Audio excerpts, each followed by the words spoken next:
Chapter 4, Polar Bears Past Bedtime. Snow House.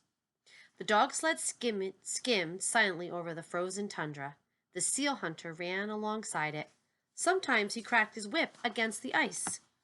The snowdrifts looked like giant white sculptures as the sun slipped behind the frozen hills.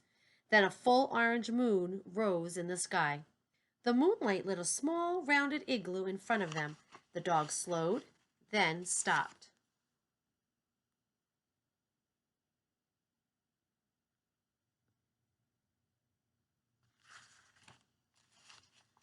Jack stepped off the sled. Annie went to help unhitch the dogs. Jack took his book out and read about igloos.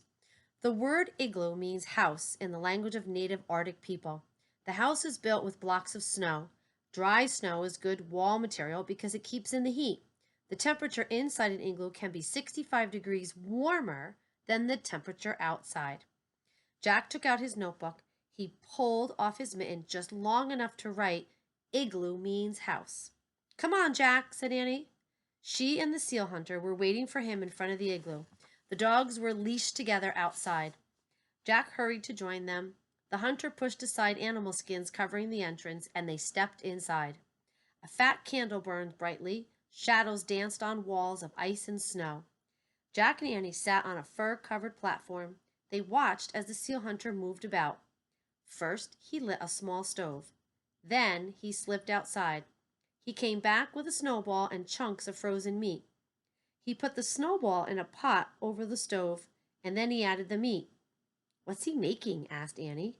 Jack pulled out his book and found a picture of the hunter cooking. He and Annie read the words silently. There was a time when nearly all of the Arctic people's food and clothing and tools came from Arctic animals, especially the seal. Nearly every part of the seal could be eaten.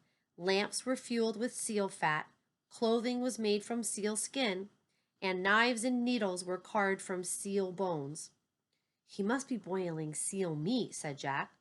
"The poor seals," said Annie. The seal hunter looked up. "They are not poor," he said. "They help us because they know we would die without them." "Oh," said Annie. "In return, we always thank the animal spirits," said the seal hunter. "How do you do that?" said Jack. "We have special ceremonies," said the seal hunter. He reached under the fur-covered platform and took out 2 wooden masks. "Soon there will be a ceremony to honor the spirit of the polar bear," he said.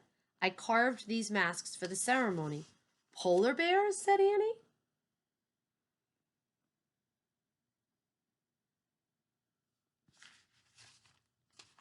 "Yes," said the hunter. "Just as the seal has given us many gifts, so has the polar bear." "Like what?" said Jack.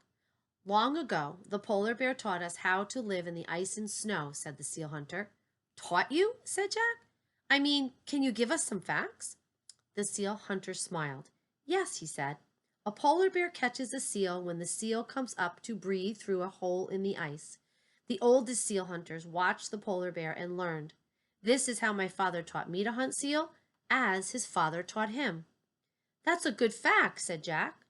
"The very first of my people learned to make igloos from polar bears," said the hunter. "Polar bears build snow houses by digging caves in the drifts." "Another good fact," said Jack. "Sometimes the polar bear can even teach people to fly," said the seal hunter. "That's an amazing fact," said Annie. Jack smiled. "The rest sounded like true facts," he said. "But I know that's pretend." The hunter just laughed and then turned back to his cooking. That's why he wasn't surprised to hear about the treehouse, Jack thought. If he believes polar bears can fly, he probably would believe anything.